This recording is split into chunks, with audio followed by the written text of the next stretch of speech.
తెలంగాణలో 100% తెలంగాణ బిడ్డలకి ఇక్కడ ప్రాధాన్యత ఉంటది. తెలంగాణ రాష్ట్ర అధ్యక్షుడు కూడా తెలంగాణ బిడ్డే ఉంటాడు. ఇక్కడ ఇన్ఛార్జి గాని మొత్తం ఇక్కడ జిఎస్ గాని జనరల్ సెక్రటరీ గాని అందరూ తెలంగాణ బిడ్డలే ఉంటారు. ఇప్పుడు ఇక్కడ మీరు స్టేజ్ మీద చూస్తుంది కూడా తెలంగాణలో పుట్టిన వాళ్ళే.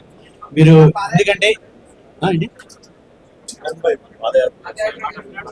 పాదయాత్ర చేయాల్సి వస్తుంది, చేస్తాం, ఎప్పటి చేస్తాం. బట్ మేము సమస్యల మీద పోరాటానికి మాత్రమే ఈ రోజు ఇక్కడ మనం మీ అందరికీ చెప్పేది ఏంటంటే, ఇది ఒక కేర్ ఆఫ్ అడ్రస్. ఎవరైనా వచ్చేదన్న సమస్య ఉంది కలవాలి అన్నప్పుడు ఇక్కడికి రండి, మీ సమస్యలన్నీ తీసుకుంటాం. దాంట్లో మాకు చేతనైనంత వరకు మా గొంతు వినిపించడానికి ట్రై చేస్తాం.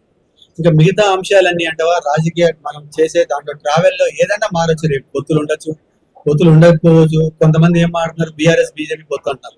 దాని గురించి మనం ఏం మాట్లాడలేం కదా. అవన్నీ ఇప్పుడు మనకి తెలియదు. ఈ రోజు అయితే మేము ఒంటరిగా పోటీకి సిద్ధం. జిహెచ్ఎంసీలో పోటీ చేస్తాం, మెయిన్ ఎలక్షన్ లో పోటీ చేస్తాం, కార్పొరేషన్ ఎలక్షన్ లో పోటీ చేస్తాం. ప్రతి దాంట్లో పోటీకి మేము సిద్ధమై ఉంది.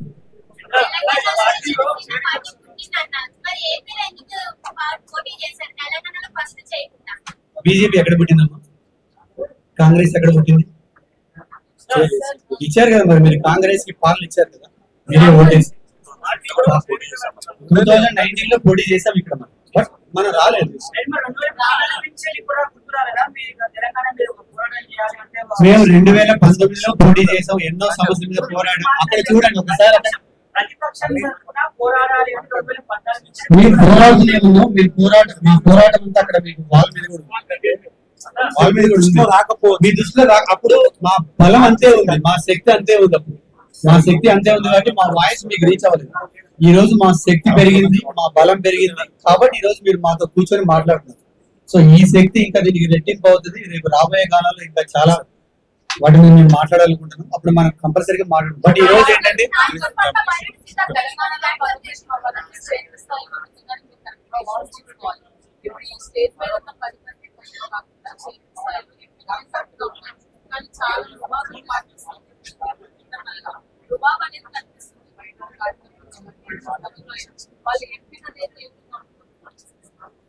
ముందు మన పార్టీలో ఏంటంటే డిసిప్లిన్ అనేది చాలా ఇంపార్టెంట్ అమ్మా. బట్ నువ్వు చెప్పినట్టు కొంతమంది క్యాడర్ ఏంటంటే వాళ్ళు అధ్యక్షుల వారిని చూడటానికి వచ్చి దాంట్లో ఎగ్జైట్మెంట్ లో ఫ్రస్ట్రేషన్ లో కొంచెం బిహేవ్ చేయడం అనేది దానికి we are very sorry.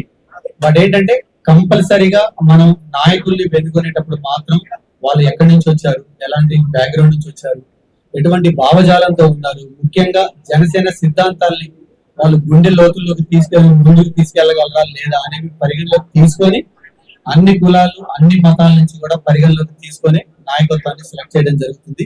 Parliament committee వేయబోతున్నాము, జాయినింగ్ కమిటీ వేయబోతున్నాము, రాష్ట్ర కోర్ కమిటీ వేయబోతున్నాము, వీర మహిళ కమిటీ వేయబోతున్నాము, యూత్ కమిటీ వేయబోతున్నాము, స్టూడెంట్ కమిటీ వేయబోతున్నాము, సేవాదళ కమిటీ వేయబోతున్నాము, వారాహిగణం కమిటీ వేయబోతున్నాము. ఇంకా చాలా కమిటీలు ఉన్నాయి. దానికి సంబంధించిన ఎక్సర్సైజ్ కూడా ఆల్రెడీ స్టార్ట్ చేశాము. డెఫినెట్ గా రాబోయే కాలంలో ఒక 1 to 2 months 60 days పెట్టుకుందాం మేము టార్గెట్. ఈ 60 days లో మొత్తం 129 నియోజకవర్గాల్లో ప్రతి దగ్గర కూడా ఒక నియోజకవర్గ ఇన్ఛార్జ్ తో పాటు డిస్ట్రిక్ట్ కమిటీ అన్ని పూర్తి చేస్తాం.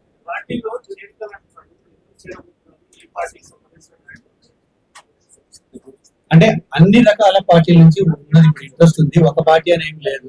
బట్ మనం ఏంటంటే ఇప్పుడు ఏదో ఒక రాజకీయ నాయకుడు వచ్చేసి ఇవాళ జాయిన్ అయ్యి మళ్ళీ ఎలక్షన్ సీట్ రాబోతుంది, మళ్ళీ నెక్స్ట్ వెళ్ళిపోయేది కాకుండా మనం ఏంటంటే మాతో పాటు ఇంకొక నెక్స్ట్ 10 years ట్రావెల్ చేయగలిగిన వాళ్ళు ఎవరు ఉన్నారనేది చూసుకొని మా సిద్ధాంతాలకి అనుగుణంగా పనిచేసే వాళ్ళని మాత్రమే తీసుకోవడం జరుగుతుంది.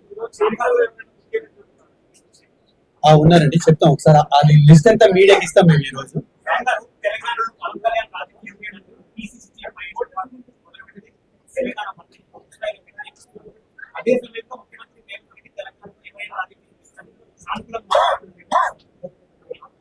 రేవంత్ రెడ్డి గారికి అవగాహన ఉంది కాబట్టి ఆయన అలా మాట్లాడుతారు. వీళ్ళందరికీ ఏంటంటే భయం.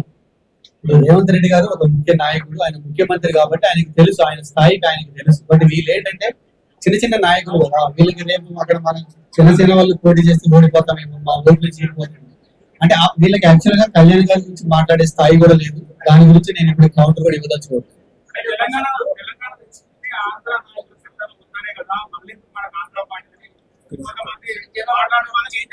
ఒకటే చెప్తున్నా, ఇదే మాట మీరు మాట్లాడాలంటే ఫస్ట్ మీరు మాట్లాడాల్సింది కాంగ్రెస్ తో మాట్లాడాలి. అవునా? కాంగ్రెస్ ఇక్కడ రూలింగే చేయకూడదు. తర్వాత బీజేపీతో కూడా మీరు మాట్లాడాలి. ఇదే క్వశ్చన్ ఇదే మీడియా వాళ్ళు బీజేపీ వాళ్ళు ప్రెస్ మీట్ పెట్టినప్పుడు, కాంగ్రెస్ ప్రెస్ మీట్ పెట్టినప్పుడు మీరు ఎక్కడో నార్త్ ఇండియా వాళ్ళు కదా మా దగ్గరికి ఎందుకు వచ్చి ఫాలో చేస్తారు? అసలు కవితని ఉండదు ఇక్కడ.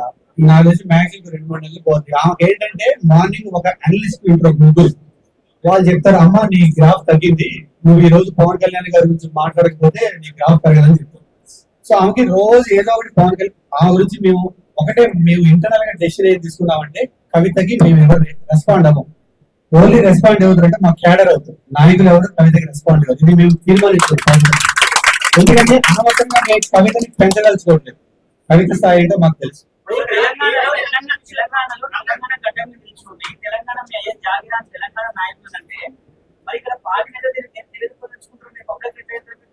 తెలంగాణ నాయకులు అనలేదు, ఎవరెవరితో మాట్లాడుతున్నారో వాళ్ళు అన్నారు. అందరూ అనలేదు. మా జాగిరి తెలంగాణ మా జాగిరి కదా, మా జాగిరే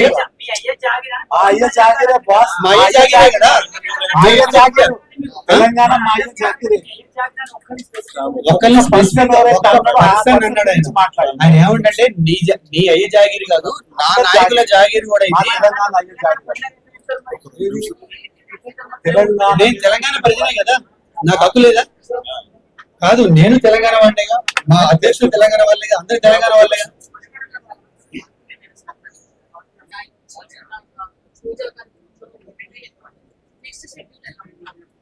అదేనమ్మా, ఈ రోజు జాయినింగ్స్ లో కొంతమంది వాళ్ళకే ఈ రోజు అవకాశం ఉంటుంది. తర్వాత 2-3 days తర్వాత ఆయన ఇంట్లో గానీ మళ్ళీ ఇక్కడ పార్టీ ఆఫీస్ లో గానీ ఆయనతో జాయినింగ్. ఇప్పుడు మీ అందరికి ఒకటే చెప్తున్నారు, ఇప్పుడు ఎవరికో అన్యాయం జరిగింది అంటున్నారు కదా, ఇదే మీడియా మిత్రులు మరి 1200 మంది బలిదానాలు అయ్యారు కదా, అడిగారా మరి మీరు? కాంగ్రెస్ నేను ఎప్పుడు ఇల్లేదు. కాంగ్రెస్ అడిగారా? బీఆర్ఎస్ ని 10 సంవత్సరాలు అడిగారా? మరి అడగరు. అంటే మీకు పవన్ కళ్యాణ్ అంటే ఒక ఏదో అడగాలి, ఎవరో చెప్పారు అడగాలి. ఐ రెస్పెక్ట్ మీడియా, చదువుకున్న వాళ్ళు, మీడియా వాళ్ళు చాలా చదువుకున్న వాళ్ళు. మీడియా వాళ్ళు కూడా రాజకీయాల్లోకి రావాలి అని కోరుకునే ఒకే ఒక వ్యక్తి పవన్ కళ్యాణ్ గారు. చదువుకున్న వాళ్ళు, మీడియాలో ఉన్న వాళ్ళు, ఐఏఎస్లు, ఐపీఎస్లు, కొత్త తరం రాజకీయాలు, ప్లీజ్ దయచేసి అది ఎంకరేజ్ చేయండి. అంతేగాని కాంట్రవర్సీలు, మేము తెలంగాణ బిడ్డలు, మాకు ఇక్కడ అన్ని హక్కులు ఉన్నాయి, మమ్మల్ని ఆపే దమ్ము ధైర్యం ఎవరికి లేదు. జనసేన పార్టీ ఇక్కడ ఉండబోతుంది, ఇక్కడ వెళ్ళబోతుంది ముందుకి. కాంట్రవర్సీ క్వశ్చన్లు అడిగితే కాంట్రవర్సీ ఆన్సర్లు వస్తాయి. మనం ఈ రోజు చాలా మంచి ఆనందకరమైన వాతావరణంలో కలుసుకున్నాం. పార్టీ ఆఫీస్ ఓపెన్ అయింది. పాపం 1,00,000 మంది సభ్యత్వాలు తీసుకున్నారు. వాళ్ళందరూ రాలేకపోయారు, కొంతమంది వచ్చారు. ఉన్న దాంట్లోనే స్పేస్ ఇస్తున్నా వాళ్ళకి. సో దయచేసి మీడియా మిత్రులందరికీ మరొకసారి నేను ధన్యవాదాలు తెలుపుకుంటూ, థ్యాంక్ యూ సో మచ్. ఏదన్నా మా వరకు తప్పు జరుగుంటే మీకు క్షమించండి ప్లీజ్.